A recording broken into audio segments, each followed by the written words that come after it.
Belajar filsafat itu enak, seenak makan durian. Yang penting bukan filsafat kosong.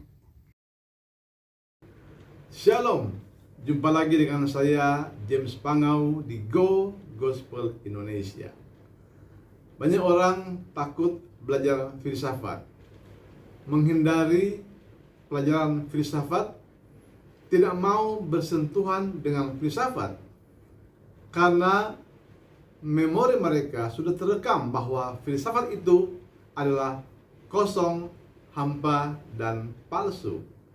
Memang di Alkitab ada ayat mengatakan, Kolose 2 ayat 8, hati-hati, jangan ada orang yang menawan kamu dengan filsafatnya yang kosong dan palsu menurut ajaran turun-temurun dan roh-roh dunia, tapi tidak menurut Kristus. Memang ada ayat di Alkitab, jangan ada orang menawan kamu dengan filsafatnya yang kosong. Nah, bagaimana kalau filsafat itu berisi? Jadi jika Anda, khususnya ini hamba-hamba Tuhan, pendeta-pendeta yang menghindari pelajaran filsafat, itu berarti Anda belum tahu apa itu filsafat.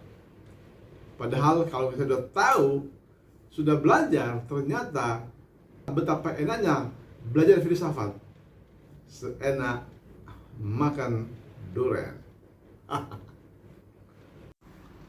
Tentu saja ini merupakan kursus kilat tentang filsafat buat kita. Kalau Anda ingin menjadi sarjana filsafat, ya harus kuliah di Fakultas Filsafat atau Sekolah Tinggi Filsafat dengan gelar kesarjanaannya disebut S.Phil. Meskipun hanya sekilas, tapi saya mencoba untuk memberikan Anda pelajaran tentang filsafat ini secara umum dan lebih spesifik lagi tentu filsafat Kristen. Dilihat dari sudut pandang Kristen atau sudut pandang Alkitab, ada 3 aliran filsafat. Pertama disebut zero filosofi atau filsafat kosong. Kedua disebut philosophy of science atau filsafat ilmu. Dan ketiga disebut Christian philosophy atau filsafat Kristen. Apa itu zero filosofi atau filsafat kosong? Filsafat kosong itu seperti di dalam Kolose 2 ayat 8 tadi. Hati-hatilah supaya jangan ada yang menawan kamu dengan filsafatnya yang kosong dan palsu menurut ajaran turun-temurun dan roh-roh dunia. Ini hanyalah filsafat yang kosong, yang nggak ada isinya, palsu, dan dikatakan ajaran turun-temurun dan roh-roh dunia. Jadi tidak ada kandungan ilmiahnya di sana. Hanya bicara mitos-mitos, tahyul, dan dongeng-dongeng. Persoalannya, ini hanyalah sebuah mitos tapi dipercaya ada.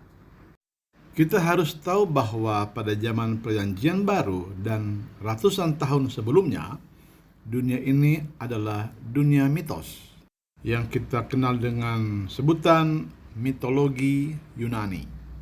Yunani telah menguasai dunia 700 sampai 800 tahun sebelum Masehi.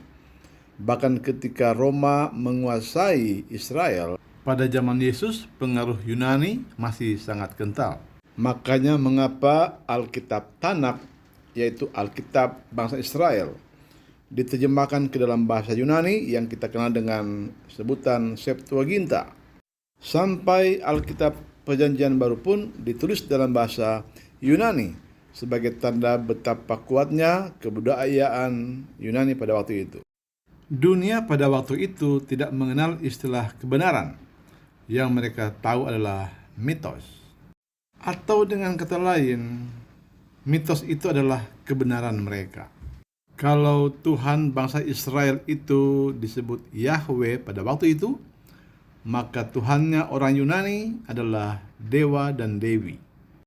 Mereka percaya pada dewa Ares, yaitu dewa perang, dewa haus darah, kekejaman, dan kejantanan. Ada juga Dewi Artemis, seperti ditulis dalam Kisah Para Rasul 19 ayat 28.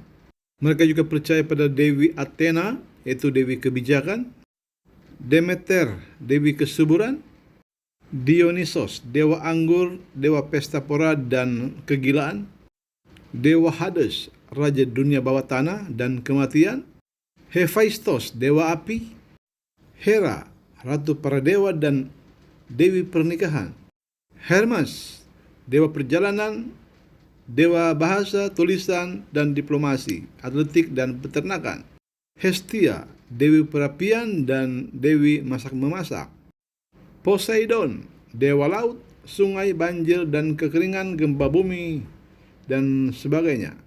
Dewa Zeus adalah rajanya para dewa, penguasa Olympus dan dewa langit, cuaca, petir, hukum, dan takdir. Dewa dan dewi inilah yang sangat terkenal pada waktu itu, bahkan popularitasnya mengalahkan kitab suci. Dewa dan dewi Yunani ini pada hakikatnya tidak pernah ada, hanyalah mitos belaka. Tetapi karena tidak mengenal Tuhan, mereka percaya bahwa dewa-dewi itu benar-benar ada, sehingga mereka membangun gedung-gedung, tempel-tempel sesuai dengan nama dewa dan dewi tersebut. Bahkan sampai pada hari ini, orang masih membawa sesajen ke tempat-tempat tersebut.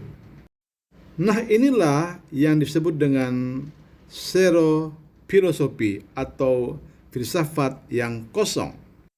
Sangat berbahaya bagi iman kita, bagi jiwa kita, dan roh kita apabila mempercayai mitos, sesuatu yang tidak ada tetapi dianggap ada.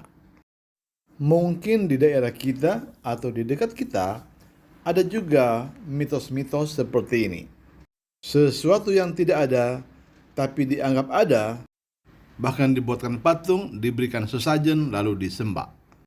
Firman Tuhan katakan, hati-hatilah supaya jangan ada yang menawan kamu dengan filsafatnya yang kosong dan palsu menurut ajaran turun-temurun dan roh-roh dunia, tapi tidak menurut Kristus.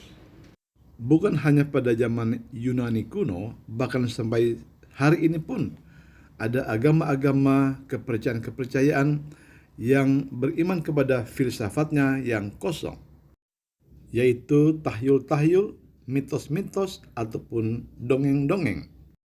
Bahkan tak jarang ada orang mau berkorban apa saja, harta, bahkan nyawa sekalipun, demi sebuah mitos. Yesus tidak pernah bicara tentang dongeng-dongeng atau mitos-mitos, tapi Yesus selalu bicara tentang kebenaran, dan kebenaran. Misalnya Yohanes 8 ayat 31 sampai 32.